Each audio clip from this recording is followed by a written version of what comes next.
महाभारत के बारे में हमने बहुत सारी बातें सुनी हैं। तो चलिए इसी कड़ी में हम देखते हैं कि अर्जुन ने महाभारत में युद्ध के समय क्या प्रतिज्ञा ली थी। महाभारत का भयंकर युद्ध चल रहा था। लड़ते लड़ते अर्जुन है वो रण क्षेत्र से बहुत दूर चले गए थे। अर्जुन की अनुपस्थिति में पांडवों को पराजित करने के लिए द्रोणाचार्य ने चक्रव्यूह की रचना की। अर्जुन पुत्र अभिमन्यु है वो चक्रव्यूह भेदने के लिए उसमें घुस गया। उसने कुशलता पूर्वक चक्रव्यूह के 6 चरण भेद लिए, लेकिन 7वें चरण में उसे दुर्योधन, जयद्रथ आदि 7 महारथियों ने घेर लिया और उस पर टूट पड़े। जयद्रथ ने पीछे से निहत्थे अभिमन्यु पर जोरदार प्रहार किया। वह वार इतना तीव्र था कि अभिमन्यु उसे सहन नहीं कर सका और वीरगति को प्राप्त हो गया। अभिमन्यु की मृत्यु का समाचार जब अर्जुन ने सुना तो वो क्रोध से पागल हो उठा। उसने प्रतिज्ञा की कि यदि अगले दिन सूर्यास्त से पहले उसने जयद्रथ का वध नहीं किया तो वह आत्मदाह कर लेगा। जयद्रथ भयभीत होकर दुर्योधन के पास पहुंचा और अर्जुन की प्रतिज्ञा के बारे में बताया।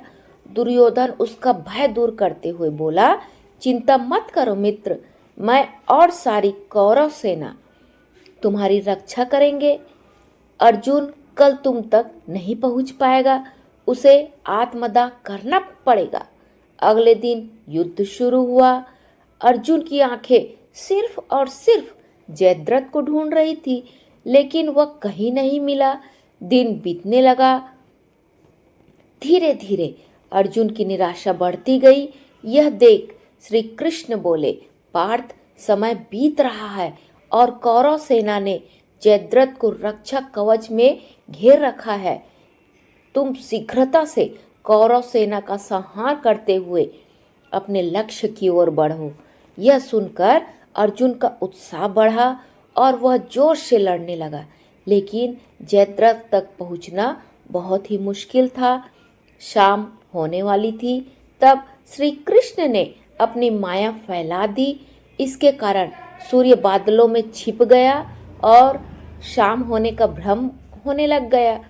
संध्या हो गई है और अब अर्जुन को प्रतिज्ञावश आत्मदाह करना होगा। यह सोचकर जयद्रथ और दुर्योधन खुशी से उछल पड़े। अर्जुन को आत्मदाह करते देखने के लिए जयद्रथ कौरव सेना के आगे आकर जोर से अट्टहास करते हुए हंसने लगे। जयद्रथ को देखकर श्री कृष्ण बोले, पार्थ, तुम्हारा शत्रु तुम्हारे सामने खड़ा है, उठाओ अपना गांडीव और वध कर दो इसका। वह देखो, अभी सूर्यास्त नहीं हुआ है। यह कहकर उन्होंने अपनी माया समेट ली।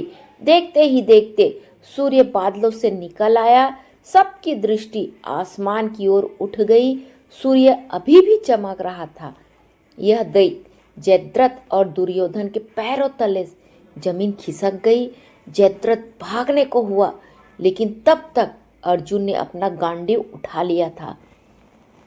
तभी श्री कृष्ण चेतावनी देते हुए बोले, हे अर्जुन, जयद्रथ के पिता ने इसे वरदान दिया था, जो इसका मस्तक जमीन पर गिराएगा उसका मस्तक भी 100 टुकड़ों में बट जाएगा। इसलिए यदि इसका सिर जमीन पर गिरा तो तुम्हारे सिर के भी 100 टुकड़े हो जाएंगे। हे पार्थ, उत्तर दिशा में यहाँ से 100 योजन की दूरी पर जयद्रथ का पिता तप कर रहा है। तुम उसका मस्तक ऐसे काटो कि वह उसके पिता की गोद में जाकर गिरे। अर्जुन ने श्री कृष्ण की चेतावनी को ध्यान से सुना और अपने लक्ष्य की ओर ध्यान कर बाण छोड़ दिया। उस बाण ने जयद्रथ का सिर धड़ से अलग कर दिया और उसे लेकर सीधा जयद्रथ के पिता की गोद में जाकर गिरा। जयद्रथ का पिता चौंक कर उठा तो उसकी गोद में से सिर जमीन में गिर गया। सिर जमीन पर गिरते ही उनके भी सिर के 100 टुकड़े हो गए। इस प्रकार से अर्जुन ने अपनी प्रतिज्ञा उस रणभूमि में पूरी की।